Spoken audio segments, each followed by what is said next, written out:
많은 크리스천들이 오랫동안 갖고 있는 질문이 있습니다.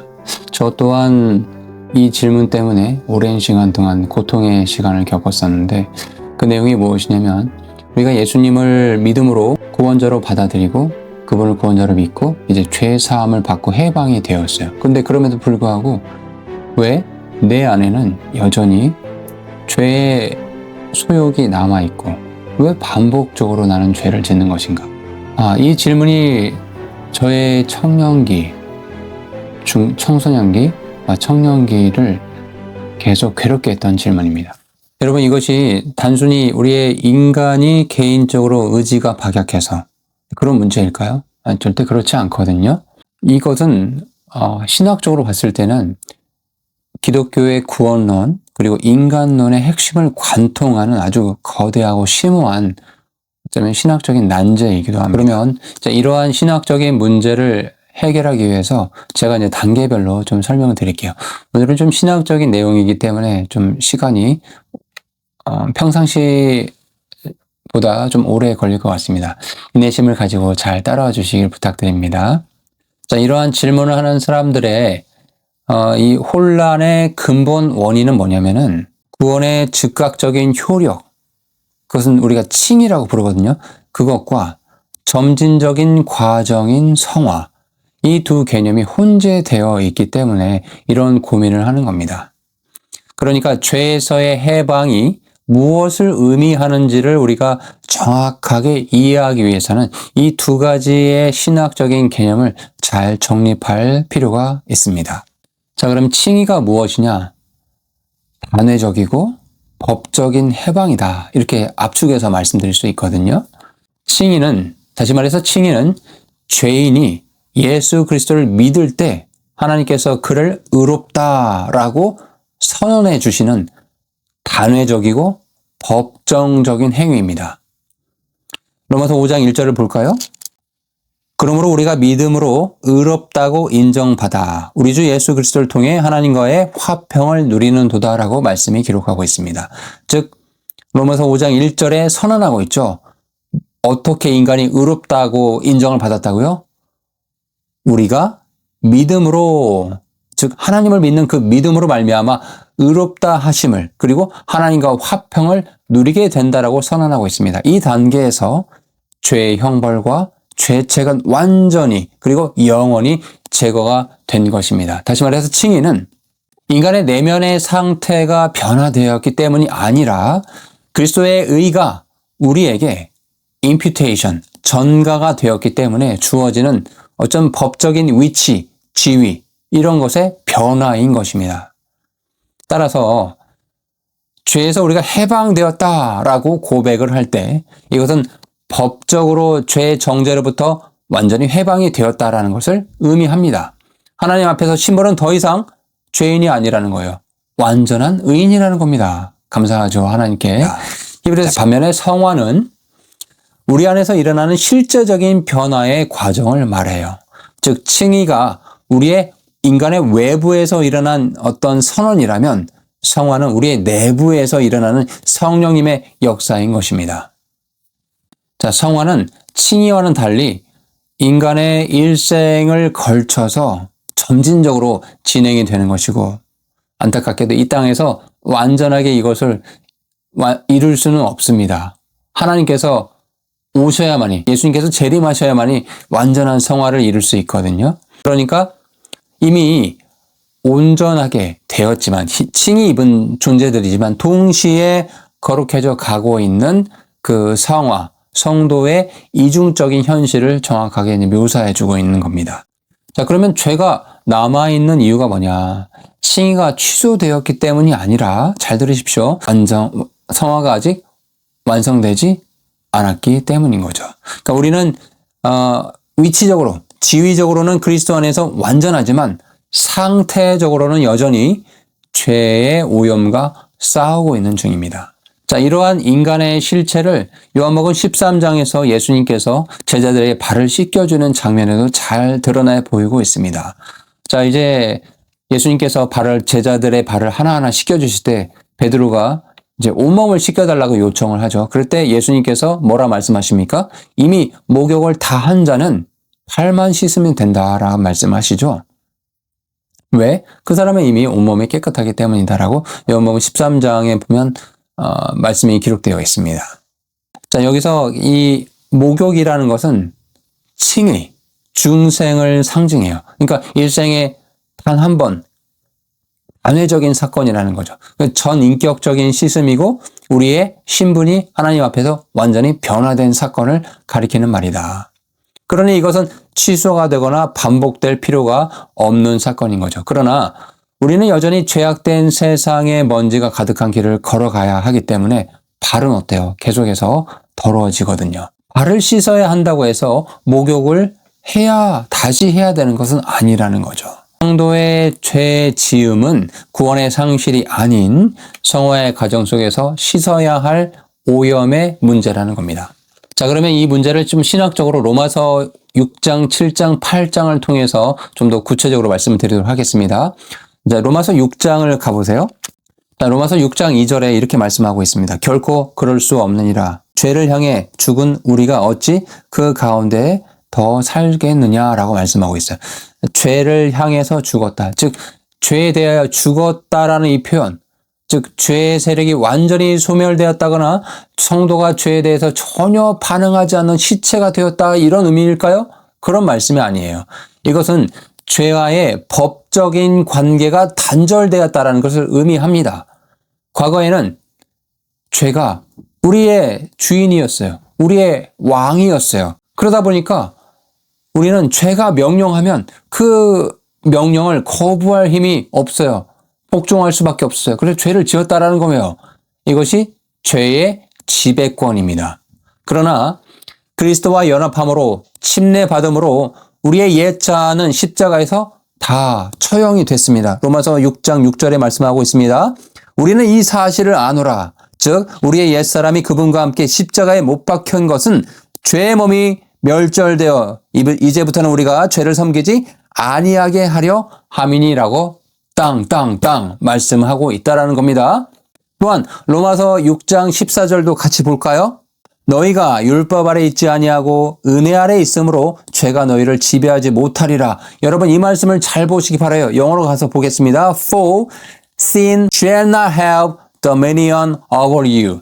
죄가 저와 여러분에게 dominion, 지배권을 이제 shall not have, 갖지 못할 겁니다. 갖지 못한다라고 성경이 분명하게 이야기하고 있습니다. 이제 죄는 우리의 합법적인 주인이 아니라는 거예요.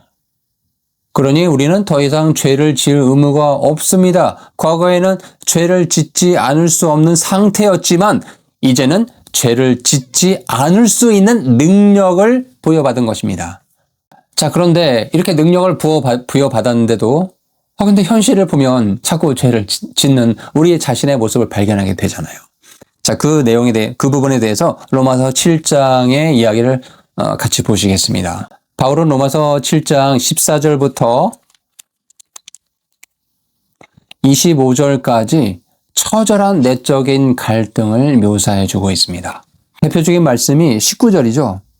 내가 원하는 것은 내가 행하지 아니하고 도리어 내가 원하지 아니하는 그것을 내가 자꾸 행하고 있다.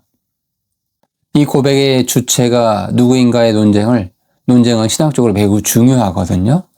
자, 로마서 7장에 나라는 존재가 누구인가?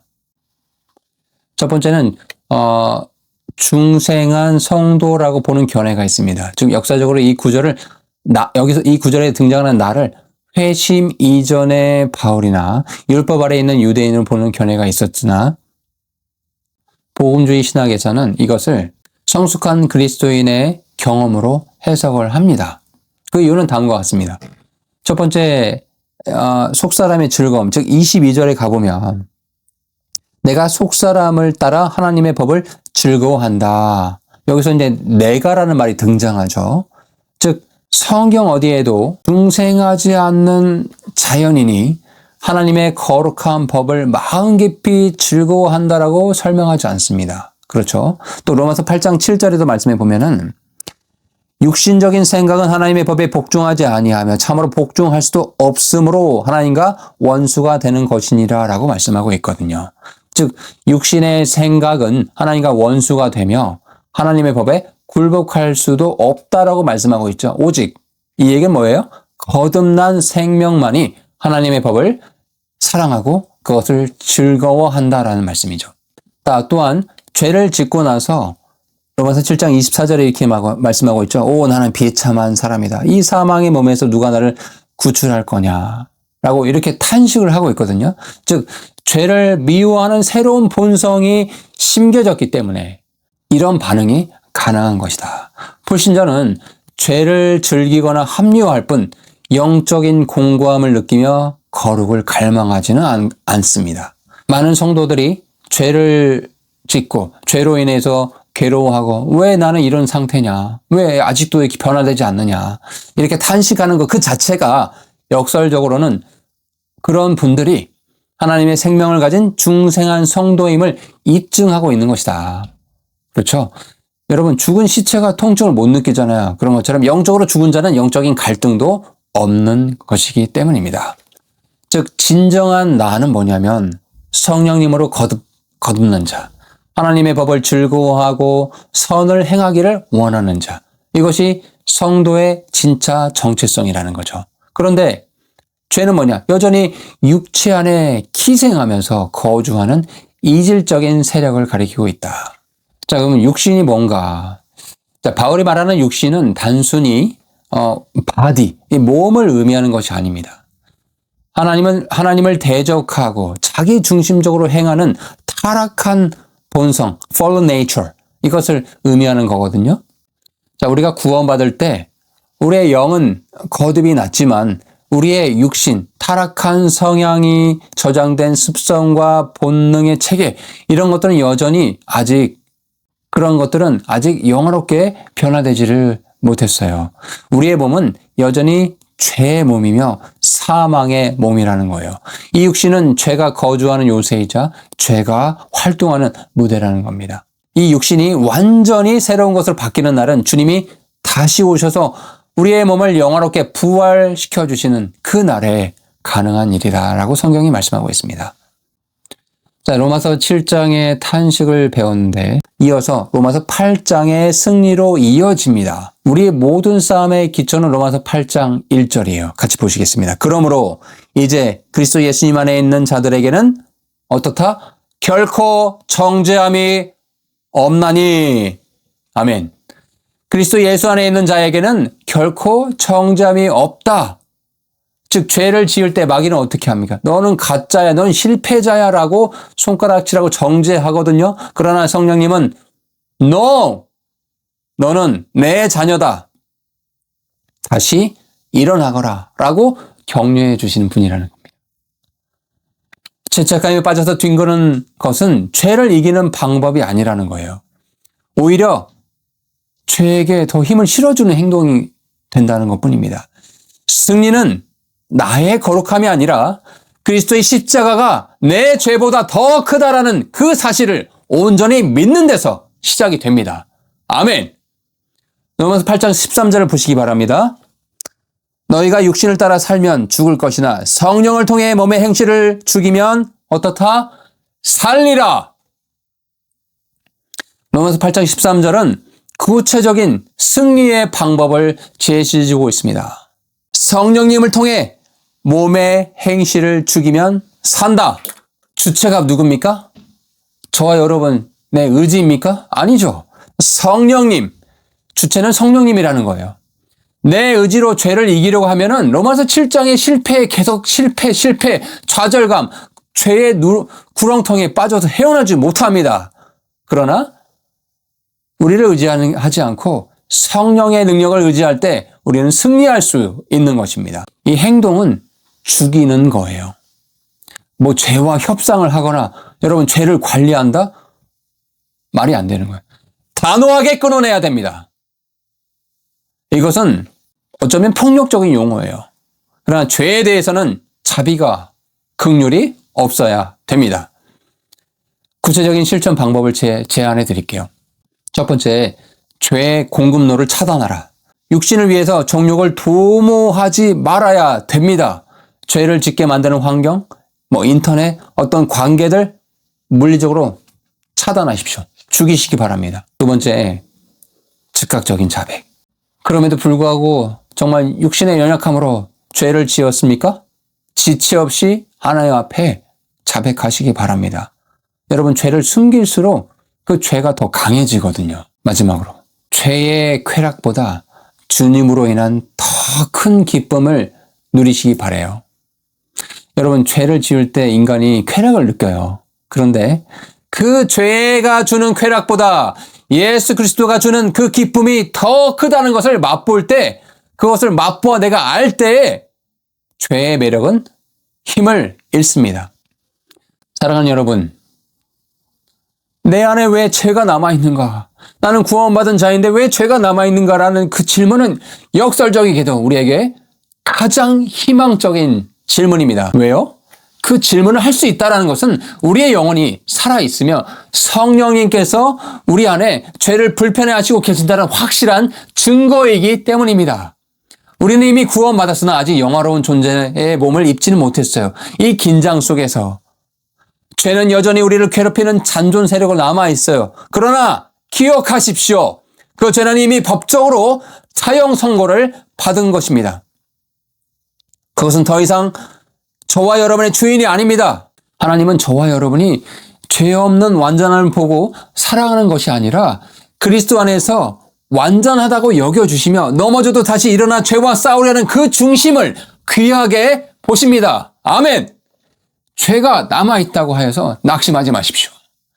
오히려 그 죄와 싸우게 하신 하나님의 은혜에 감사하시기 바랍니다. 날마다 십자가의 칭의를 붙들고 성화의 길을 묵묵히 걸어가시기 바랍니다.